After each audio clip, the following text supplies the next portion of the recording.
From the opening words of Treasurer Jim Chalmers' budget speech last night, it was clear that this government is away with the fairies, chasing pixies instead of focusing on the fact that this economy is hanging by a thread. Australians are getting poorer and inflation is soaring. In fact, just today, inflation 7.3%. That's the highest in 32 years. And this is the issue, cost of living. But here is the very first promise the Labor Treasurer made last night in his first budget to supposedly fix all this. From the Ngunnawal and Ngambri lands of Canberra to the Yuggera and Yugambeh lands of Logan and right around Australia, we acknowledge country and we commit to a voice for First Nations people. Is he serious? That is the first promise of his budget speech, an Aboriginal-only parliament, with Chalmers last night promised to spend $75 million on. $75 million, just for the referendum to get it written into our constitution, and millions more on groups to help promote it, of your money. But that wasn't the only sign that this government is all ideology, left-wing ideology, and totally out of touch. I mean, could someone please tell gentleman Jim Chalmers that he really now is the Treasurer? The man's supposed to steer this economy. It's not just some sideline commentator talking about it. Because this comment today really said it all about Chalmers. This is just the beginning of the conversation I want us to have about the longer-term position of the budget, about the things we've got going for us and the things we need to confront. Jim, wakey, you've had nearly, more than 9 years in opposition to think about what we should be confronting. You've had nearly half a year as Treasurer now to actually do something about it. You've even had a Jobs and Skills Summit to feed you some ideas. And you're still asking for a conversation about what to do? I mean, seriously, as we used to say in the country, pee or get off the pot. In fact, that was Chalmers admitting his budget last night was pathetic. It does not face our challenges, which are high inflation, low productivity, falling real wages, massive power price increases, huge debt. I mean, you just look. Chalmers last night said this budget was the beginning of the hard yards of budget repair, and said, restraint is what defines this budget. Completely and utterly false. I mean, his own budget figures show there's no budget repair at all. The exact opposite. Spending under Labor over the next 4 years just goes up and always more than the money that's pouring in. 4 years from now, you will see Labor still spending around $50 billion a year more than it earns every year. Incredibly, from next year, it's going to spend much more than the Morrison government ever did. Even at the height of the pandemic lockdowns, when they had to pay businesses to keep on their workers. Now, so even going to be spending more than that, what the Morrison government did during the pandemic, and on so much trash. I mean, you look, right now, we have poor Australians who can't even afford to heat their homes, right? Electricity prices. They can't afford to put petrol in their cars. Yet this government has decided now to pay couples on $500,000 a year to get someone else to look after their children, to drop the kids in daycare.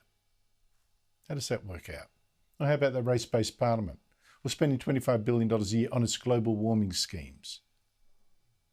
Now that brings me to the biggest fraud and the failing of this disgraceful budget.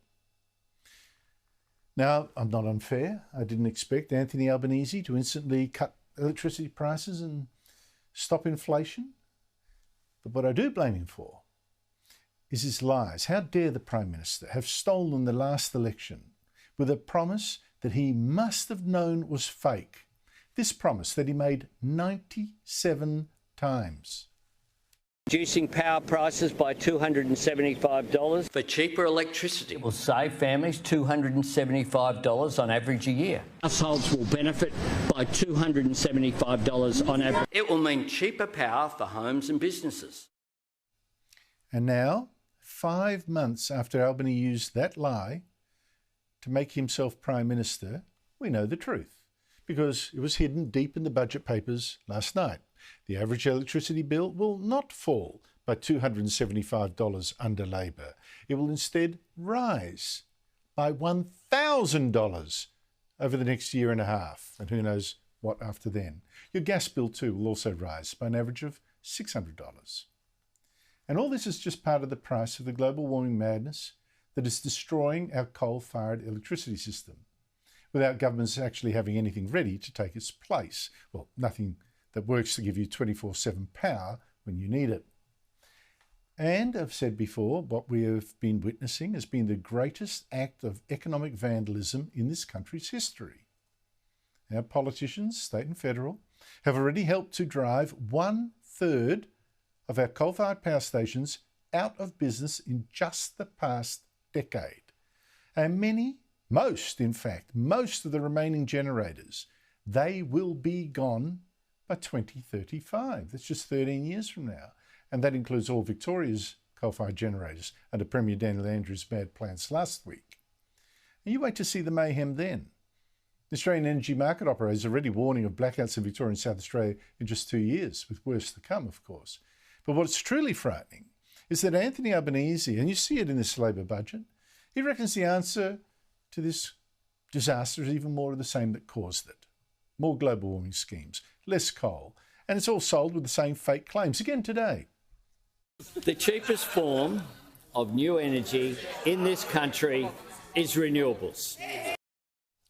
No, how often does it have to be said? It's only the cheapest source of new power if you are happy for your power to go off at night, or when it's cloudy or rainy, or when there's no wind, or when there's too much wind.